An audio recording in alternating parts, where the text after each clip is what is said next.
2, 1. I don't understand what government is actually trying to say. They're telling us that journalism is almost impossible to access when you're poor or in the middle class. But actually guys, let's try to fact check this. Everyone and their grandma has a phone. There are news stations online and TV, from TV Patrol and all that other stuff like 24/7 News or whatever. There's radios that exist. There's newspapers that are affordable in like 15 pesos. And they exist because they were able to scale with the money that they got through all these kinds of farms. And they need money for them to continue to exist, and they need a lot of it. So if you lower the quality, these other means of them being able to scale and being able to be accessible for everyone also gets lower quality and also is going to affect everyone. Now, they really have to prove to us how they can survive with less revenue, how they can still remain the same quality with less revenue, and why monetization is much more lesser quality news for everyone is better than quality news in general that everyone can still access in some form. Some direct rebuttals. The problem with government's case is that it's really hard to ask for money in status quo. Rich people are less likely to give donations in an environment where business is hard and we have inflation. Government also have limited budgets and capabilities given rising geopolitical tensions. And a lot of what government says is assumptive and assertive, guys. At best, they prove a sense of urgency and capacity, but just because we can cut monetization does not mean we should. Because for every dollar we lose out to the ability to charge for the premium content means the risk of having to cut costs somewhere else that's more important. But that is why Joseph's POI earlier was so important, wherein he said that this can lead to layoffs and pay cuts for these individuals to restrict the ability of people to want to be journalists and want to stay as journalists. The thing is, government's case is that many existing things in status quo respond to the harms they accused us.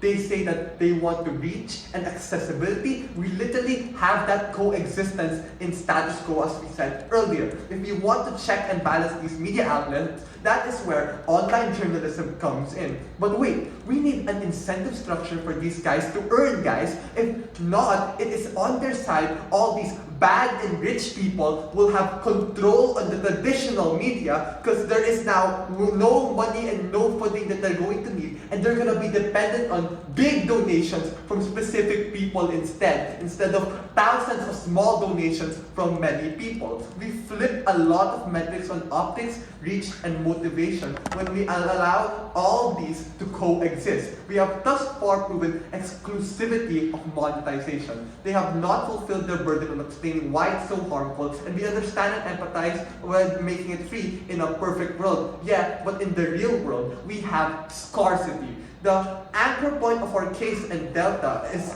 accessibility and sustainability of journalism.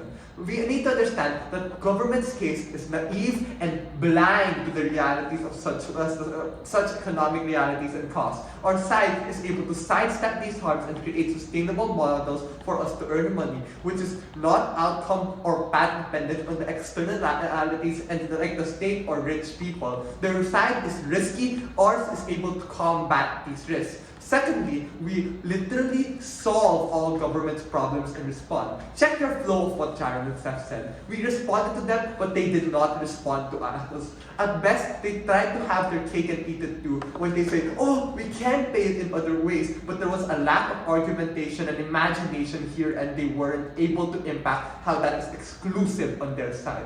Now, let's go to the first main point in this debate, the biggest clash in this debate, the accessibility of journalism. They're telling us that yeah, the journalism is going to be unaffordable, it's already unaffordable and has no access. It's not inclusive to the poor. The truth is locked behind the paywalls, and a lot of again, there's a lot of assumptions on that. But Jaron told you here that paywalls provide money for these people to keep living, and not only that, he gave us two important types of news that is made through monetization. He differentiated that there are free/cheap headlines and there are premium headlines. These free/cheaper headlines look like what we mentioned earlier, the New York Times regular posts, like just newspapers, TV Patrol, or whatever that is. These are news that are enough for people to be informed, and this is what a middle class or lower class person probably needs, and is already able to access in status quo in a monetized world. But premium news, on the other hand, these are mentioned by Jaron earlier. These look like expert columns,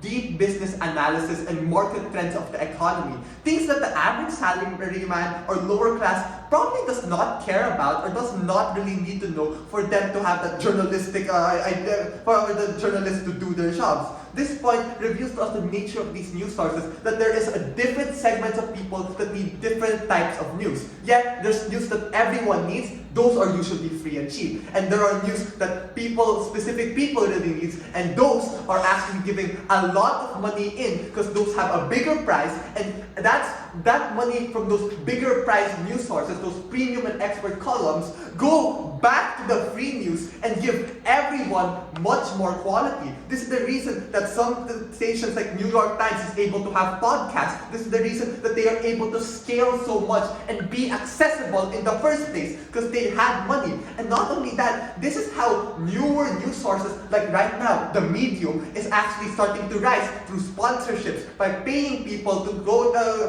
through people going to them and paying them for their service. These are how new news sources also come in and also maybe even compete in that analysis. And but to layer to what Sharon said, PM doesn't actually prove how they will still remain quality when we lose a revenue source. They tell us other means like donations, but they do this already in status quo. We have to burden push them. They aren't adding anything new by telling us to get more donations, because that's not how the real world works. You can't just get more donations. And when the quality starts lowering for the average person, that's when the harms that they're telling us, that people will only look at wrong headlines, will start coming, because there is now a perceived less quality on the news. Less people are less likely to opt in the first place, and looking at this, less people are likely to fund them even more, and they are now no longer seen as these journalistic giants that they are. They are no longer treated well, and they won't have that funding that they need to maintain a lot of their important operations.